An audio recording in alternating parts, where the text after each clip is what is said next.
मुझे इस बात की प्रसन्नता है कि लगातार यशस्वी प्रधानमंत्री श्रीमान नरेंद्र मोदी जी के नेतृत्व में देश को आगे बढ़ाने का प्रयास विभिन्न विभाग कर रहे हैं और खास करके जो बजट आज का लेखानुदान के नाते से आया, पूर्ण बजट तो जुलाई में आएगा, लेकिन हम सब जानते हैं कि उनके सर्वहितैषी सर्वस्पर्शी कामों के आधार पर सभी विभागों पर पर्याप्त ध्यान देते हुए खास करके गरीब, महिला, युवा, किसान पर केंद्रित प्रधानमंत्री ने इस बजट को जो ध्यान केंद्रित किया, जिसके कारण से लगभग 25 करोड़ हमारी आबादी गरीब रेखा से बाहर आई है। ये बहुत बड़ा एक तरह से उपलब्धि है और उसी प्रकार से ये जो देश की दुनिया की चौथी अर्थव्यवस्था के रूप में भारत परिवर्तित हुआ है और आने वाले समय में ये जो नया टेन्योर आएगा, इसमें तीसरी अर्थव्यवस्था का जो उनका संकल्प है, उसका पूरा बेस दिखाई दे रहा है। ये अमृत काल में भारत को 2047 तक दुनिया का नंबर 1 देश बनाने की दिशा में जो काम किए जा रहे हैं, उसके परिणाम है। और खास करके इस 2 करोड़ लोगों को नए आवास देने की जो कल्पना की गई है, ये तो बगैर कोई कारण से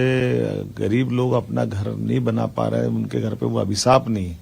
ये परमात्मा की कृपा है। यशस्वी प्रधानमंत्री हर गरीब के घर पक्की छत का जो सपना देखते हैं, उसका ही परिणाम है कि उनने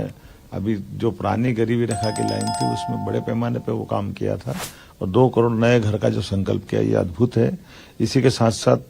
हमारी आंगनवाड़ी, आशा कार्यकर्ता और इनको सबको भी आयुष्मान योजना का जो लाभ दिया है, ये लंबे समय से दरकार थी कि ऐसे जो थोड़े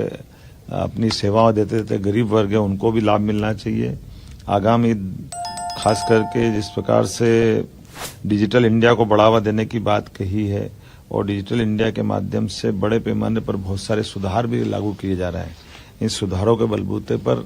भारत बहुत आगे बढ़ेगा और खासकर मिडिल क्लास के लिए जो नई आवास योजना लेकर के आए हैं, इसका लाभ भी हमारे लिए एक बड़ा उपलब्धि भरा रहेगा।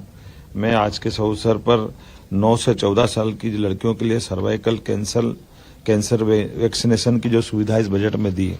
उसका माननीय वित्त मंत्री जी को बधाई देना चाहूंगा। आगामी समय में हमारे लिए 1 करोड़ घरों में जो रूफ टॉप सोलर प्लांट के अंतर्गत जो नई योजना बनाई गई, जिसके माध्यम से 1 करोड़ घरों में 300 यूनिट बिजली के बिल की बचत का रास्ता निकाला जाएगा। ये न केवल ऊर्जा के क्षेत्र में क्रांतिकारी कदम है, इसका बड़ा लाभ हमको मिलेगा। मध्य प्रदेश में पर्यटन की अपार संभावना है। ऐसे पर्यटन को लेकर के माननीय नरेंद्र मोदी जी की सरकार ने वित्त मंत्री जी के माध्यम से लगभग 75,000 करोड़ के ब्याज मुक्त ऋण देने का जो निर्णय किया है, ये हमारे लिए बिल्कुल आमूलचूल परिवर्तन कर देगा। पर्यटन अब केवल एक क्षेत्र में नहीं, पर्यटन से कई सारे सेक्टर में लाभ मिलेगा और मध्य प्रदेश में तो अपार संभावना है। उड़ान योजना के अंतर्गत 517 नए रूट पर एयरपोर्ट्स का निर्माण और विस्तार, ये हवाई यातायात की दिशा में बहुत बड़ा माइलस्टोन का काम करेगा। अभी मैंने ग्वालियर से अहमदाबाद की नई फ्लाइट का आकाशा एयरलाइंस का शुभारंभ किया है। ऐसे भविष्य में बहुत बड़े पैमाने पर हवाई यातायात की संभावना मध्य प्रदेश में, क्योंकि मध्य प्रदेश बहुत भौगोलिक दृष्टि से बड़ा है, ऐसे में हमारे इस यातायात का भी लाभ मिलेगा। उम्मीद करता हूं ये उम्मीदों भरा बजट भारत की प्रगति में, उन्नति में और आर्थिक दृष्टि में एक नई ऊंचाई तक पहुंचेगा। मेरी अपनी ओर से श्रीमती निर्मला सीतारमण जी को बधाई, माननीय प्रधानमंत्री जी को बधाई। और इसी परिप्रेक्ष्य में हमारे विभिन्न विभागों को जोड़ करके हम अपने लेखानुदान में इन बजट का लाभ लेंगे और मध्य प्रदेश को देश का नंबर 1 का राज्य बनाने की दिशा में आगे बढ़ेंगे।